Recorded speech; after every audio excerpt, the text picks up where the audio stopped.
So here is the sketch, and a part of me didn't want to do the little circle feathers.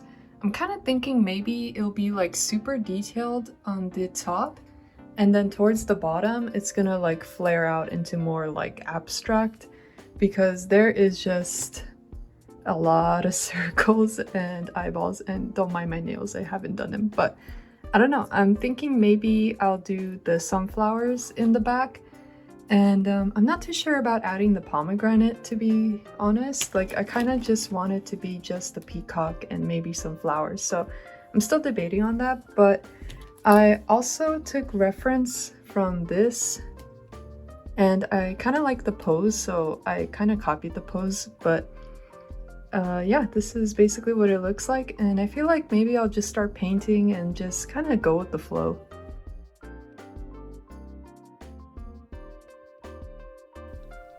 Hi, it's me, voiceover Erit, and how are you doing? I didn't even ask how you're doing, but hi.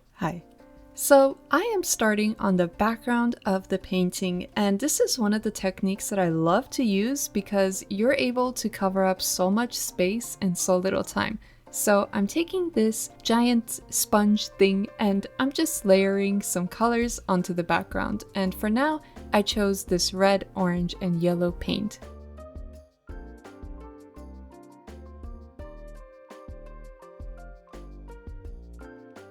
Moving on to the head of the peacock, I chose the perfect color for this because you won't believe what it's called. It's called Peacock Blue. Yes, there is actually a paint called Peacock Blue, so I obviously used it for the first layer of the peacock. The only bad side is that this acrylic paint, for some reason, was very translucent. I don't understand if it just had too much water in it, but I definitely had to go over it a couple times, so yeah, I had to do that. But it's okay because acrylic paint dries pretty quickly, so it wasn't too much of a nuisance.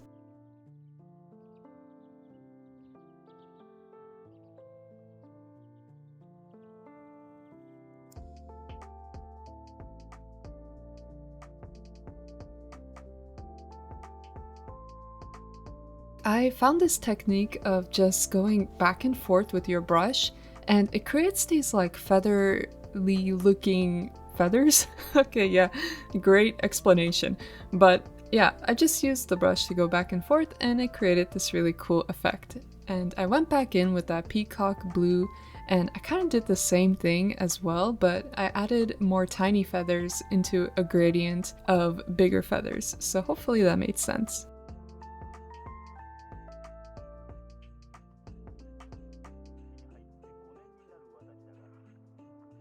For the wings, I decided to just mix up a bunch of the colors that I had on my palette already to create this weird looking color, and I went in with more orange to create like kind of brownish, and I used the same color for the circle parts of the peacock, so it's not exactly accurate, but I just went with whatever whatever I was feeling. This is actually my first time trying to paint feathers, and I wasn't sure what I was doing, but I just kind of played around with the paint and just did random things, and I feel like it looked okay, and I just felt like there just needed to be more color because peacocks are so beautiful and so colorful, so I just dabbed on different types of paint to make it pop a little bit more.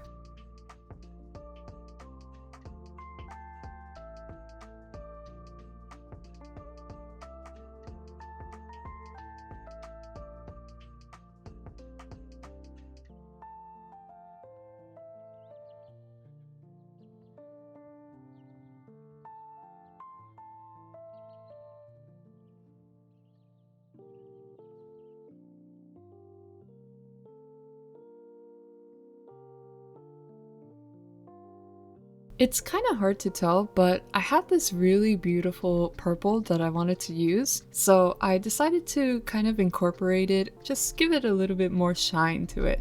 And I feel like you might be able to see it a little bit more around here. You can see it's like very beautiful pearly purple. I don't know, it's very beautiful. I loved it.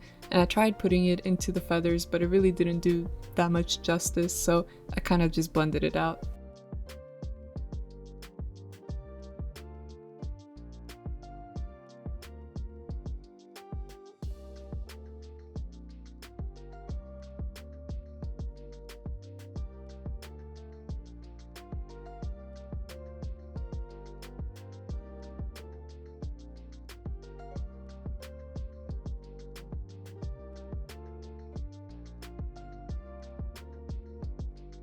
So I started working on the face of the peacock, and I apologize because my big head is getting in the way, and that's gonna happen for a little bit, but I'm sorry.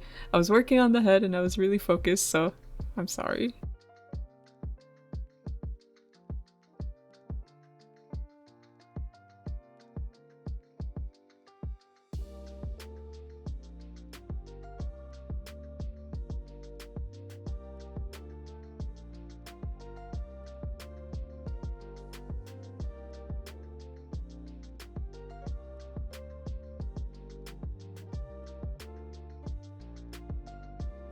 Once I was done with the head, I looked back at the background and I wasn't like truly that in love with it. It wasn't like too bad, but it's just, I don't know, it wasn't really like vibing with me. So I decided to maybe try to make like branches and making it look like there were cherry blossoms in the back, but then I kind of didn't like that either. So then I just started adding a bunch of different paint, and honestly, I wish I just went with like a blue background, but I guess we're going with this crazy color mash.